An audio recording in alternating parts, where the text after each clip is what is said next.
Oke, selamat malam Bang. Ya, Bang, mungkin bisa dijelasin nih Bang. Mungkin bisa dijelasin dan dijabarkan terkait kasus Nikita Mirzani dan Loli Fadel secara hukum seperti apa sih Bang dari Abang lihat gitu Bang? oke, dari apa yang sudah pernah kita sampaikan juga, sebenarnya perkara ini perkara murni pidana ya. Ya, ini perkara murni pidana di mana Nikita Mirzani ini melaporkan ke unit PPA Polres Jakarta Selatan.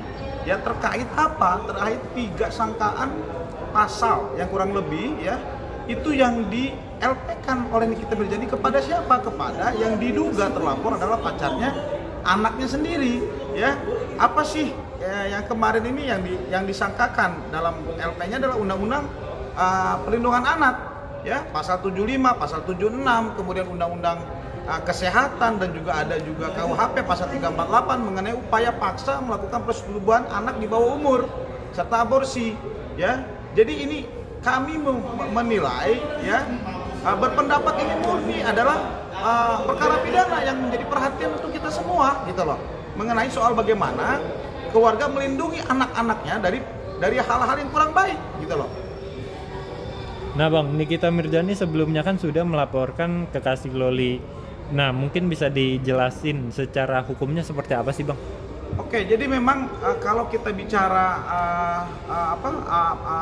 laporan polisi dari Nikita Mirzani ya, terkait soal sangkaan beberapa pasal yang diajukan ya oleh pihak Nikita Mirzani kepada anaknya tadi, ini kan jelas peristiwa pidana ya, dengan bukti-bukti yang cukup yang dilakukan oleh Nikita Mirzani ya, bahkan proses visum ini sedang juga dilakukan Mas ya. Jadi kami anggap ini, kami menilai bila mana hasil visum ini sudah keluar ya, kemungkinan penyidik unit PPA akan melakukan gelar perkara untuk memproses ini naik gitu loh, naik sidik ya, untuk penetapan sebagai tersangka.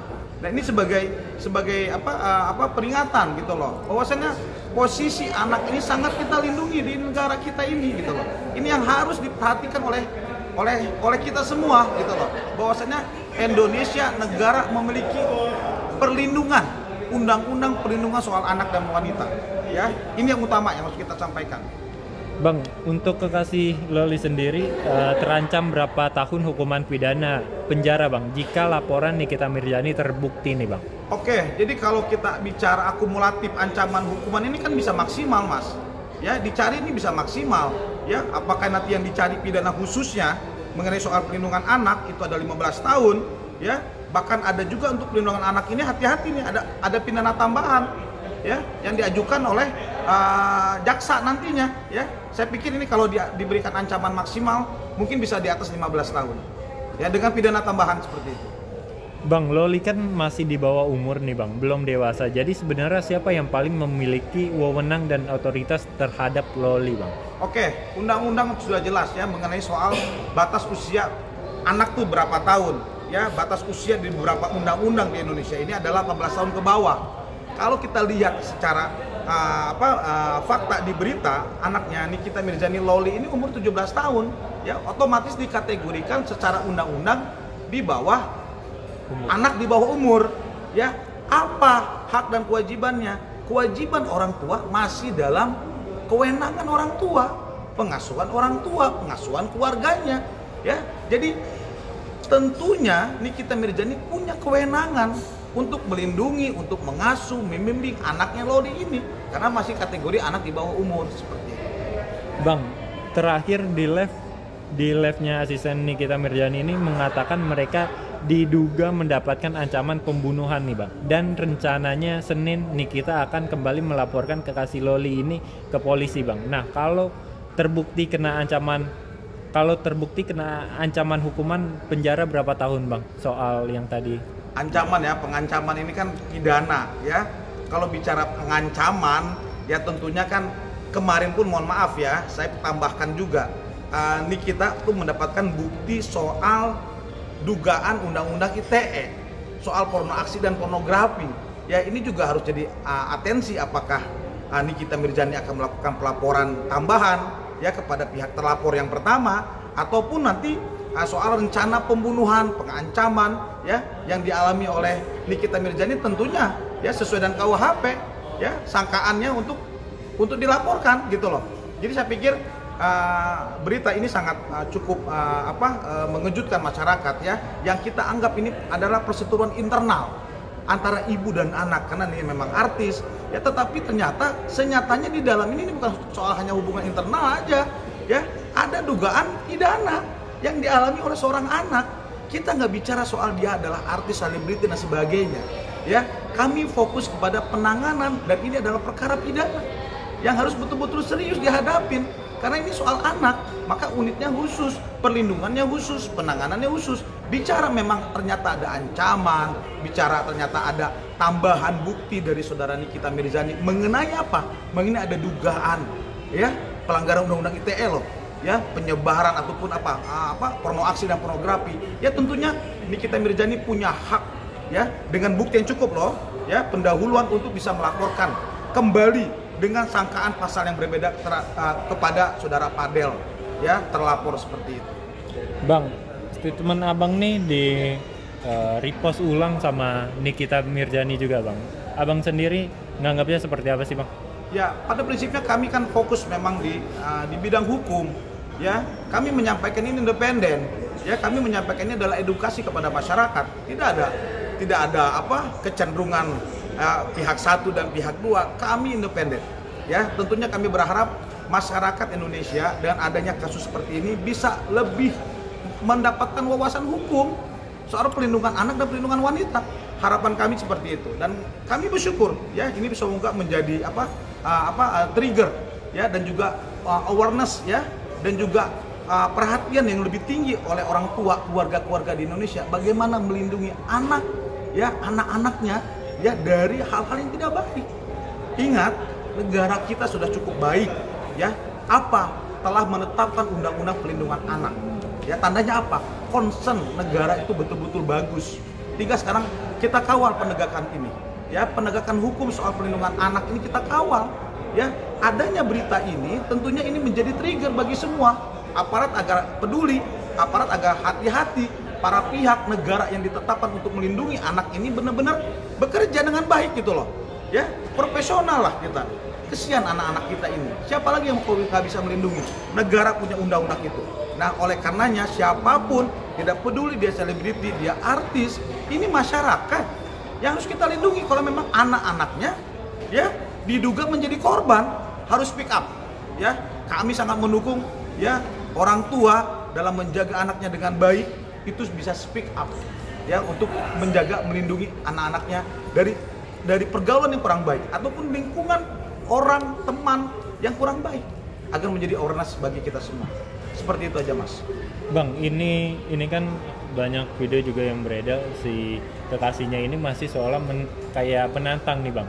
Ini abang melihatnya sebentar lagi bakal ada sesuatu dari dia untuk mungkin jemputkah atau segera diperiksa atau seperti apa sih bang? Oke, jadi begini mas, kalau pidana khususnya pelindungan anak ini kita menunggu visum aja ya. Kebetulan kan Loli kok tidak salah dari berita yang terkait dari Humas Polres Jaksel juga, unit PPA juga gitu ya, sudah memproses visum ini. Kita menunggu hasil visum saja. Kalau hasil visum menunjukkan sangkaan apa yang dipasalkan itu sama dan terbukti, tercukupi memenuhi unsur pidananya, maka ini langsung digelar perkara. Kalau gelar perkara naik sidik ya, unit PPA bisa menetapkan, Polres Jaksel ini bisa menetapkan tersangka. Siapa? Terlapor yang dari awal tadi. Tentunya ya, kalau sudah ditetapkan sebagai tersangka, ini pasalnya ancaman di atas 5 tahun, pidana khusus. Otomatis alasan subjektif objektifnya penyidik Polri akan segera memproses untuk memanggil saudara terlapor karena sebagai tersangka, menetapkan dan menahan. Ya, kalau ini memang setelah kita tunggu hasil gelar perkara dari pihak kepolisian. Mengenai upayanya dia, itu haknya dia sebagai terlapor. Ini kan hak negara hukum mas. Kita nggak boleh centang-perentang, babas bingkas, ya semua punya hak. Terlapor punya hak. Makanya kan dia sekarang pakai penasihat hukum gitu. Tentunya itu hak hukum. Sama persamaannya. Ya silakan saudara Padel atau terlapor ini melakukan pembelaan diri, ya, dan itu hak hukum kita, Mas. Kita harus menghargai dan kita buktikan nanti proses setelah hasil visum oleh Polres Jakarta Selatan. Bang, terakhir Bang, saran hukum untuk Nikita, Loli, dan kekasih Loli apa Bang dari Abang sendiri? Saran hukum. Oke, jadi saran saya mengenai perkara hukum ini agar mohon semua pihak hati-hati. Karena penanganan ini bukan hanya soal penegakan hukum, tapi ini juga soal ada pelindungan anak secara psikologis, Mas. Ini sudah ada dalam undang-undangnya. Jadi harapan kami masyarakat ini jangan juga melihat ini adalah tendensius, ya, ada like or dislike. Ini murni perkara hukum. Dan ini bisa terjadi kok semua pihak, kepada kita, lingkungan kita, tetangga kita, saudara kita, kawan kita. Ini mohon jadi atensi, ya, agar penanganannya hati-hati. Jangan dibawa emosi, ya, kita ikutin proseduralnya, ya. Mohon agar pihak Nikita mengikuti prosedur hukum dengan baik untuk menahan diri, ya. Karena Lodi juga anak-anak kategorinya. Karena itu undang-undang menyampaikan, otomatis Lodi harus mendapatkan perlindungan psikisnya, ya, perlindungan untuk keselamatannya. Nah, ini penting, Mas. Saya harap Nikita Mirzani, keluarganya, ya, itu betul-betul bisa menjaga, ya, ini jangan sampai terlalu melebar yang sifatnya di luar perkara hukum. Fokus, kan ada Nikita kan sudah ada PH-nya, sudah ada pakai penasihat hukum, sudah ada lawyernya, pengacaranya. Ya tentunya silahkan ini dikonsultasikan dengan baik agar semua proses hukum ini betul-betul tepat, ya, tidak melebar kemana-mana.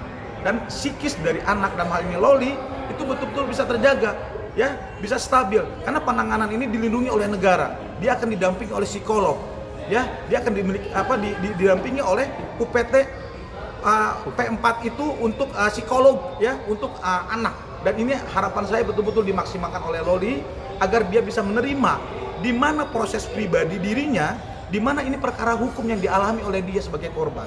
Nah, harapan saya bisa menahan diri, mengikuti prosedur yang dengan baik, ya, dan harapan saya ini menjadi perhatian untuk masyarakat luas di Indonesia seperti itu. Kalau untuk kekasih Loli sendiri, saran hukumnya? Saran saya sesuai dengan undang-undang, ya, dia memiliki hak hukum untuk melindungi dirinya, ya, untuk mendapatkan hak-hak hukumnya, ya, silahkan. Sekarang dia sudah dapat penasihat hukum, ya, dia sudah pakai pengacara, tentunya silahkan, ya. Harapan saya dia kooperatif, ya, harapan saya dia betul-betul bekerja sama, ya, kepada pihak kepolisian, ya. Kemudian dia mungkin tidak melarikan diri ataupun menghilangkan barang bukti.